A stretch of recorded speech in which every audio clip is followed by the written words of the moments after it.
Hey y'all, I'm gonna tell you a quick story about my situation with an MRI, why MRIs are like McDonald's ice cream machines, and how somebody was able to change my reaction to what was happening, for better or for worse.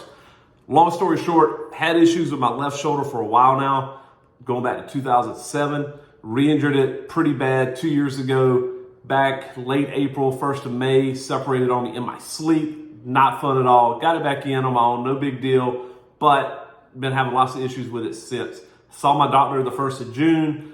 Doctor manipulated my shoulder. He could see it was slipping around and everything. Ordered me an MRI. Since then, this is the second week of June, I was supposed to have the MRI, is what I thought. I get a call, and it's going to be the end of July. And then it got moved to August. And the day of my MRI in August, I get told, hey, sorry, the MRI machine is broken again, so we're going to have to reschedule you. The next available is October. Now, this is very frustrating because you don't just get moved a couple hours or a day or a week. You go to the bottom of the list because this is the way insurance does it. And it wasn't even the person I was talking to's fault. But, God, I was mad. Fast forward, 3 days ago, I was supposed to have my MRI. I'm actually looking forward to it. Shoulder is jacked up, giving me all kinds of blues. Get a call. MRI machine is broken. Now, this is at a different facility because it was broken at the first place. MRI machine's broken. We got to reschedule you for the end of October. I'm livid.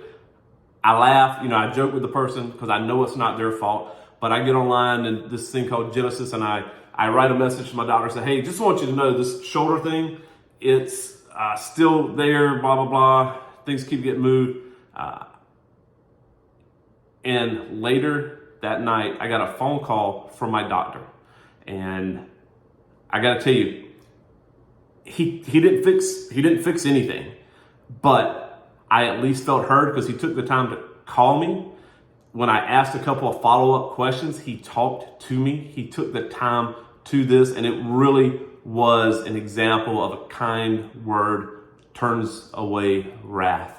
And I remember reading in Malcolm Gladwell's Blink years ago that doctors, the best doctors, it doesn't matter if you're the best doctor or not, that's not what determines malpractice suits.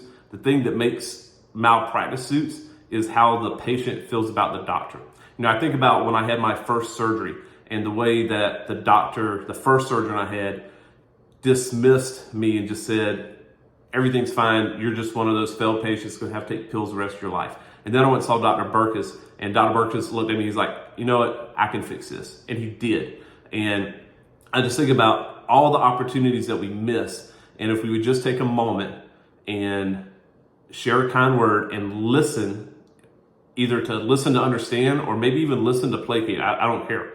But I can tell you, that made such a difference, just that phone call. My blood pressure went down. I went from wanting to make complaints, like, you know what? Things happen. We're going to work with this. I'm still getting seen. Again, doctor wasn't able to fix anything by that phone call except for my own attitude towards the situation. So, hey, if you're in a position that you've got an angry customer, you've got somebody that you're dealing with, give them a kind word. Maybe it'll make a difference.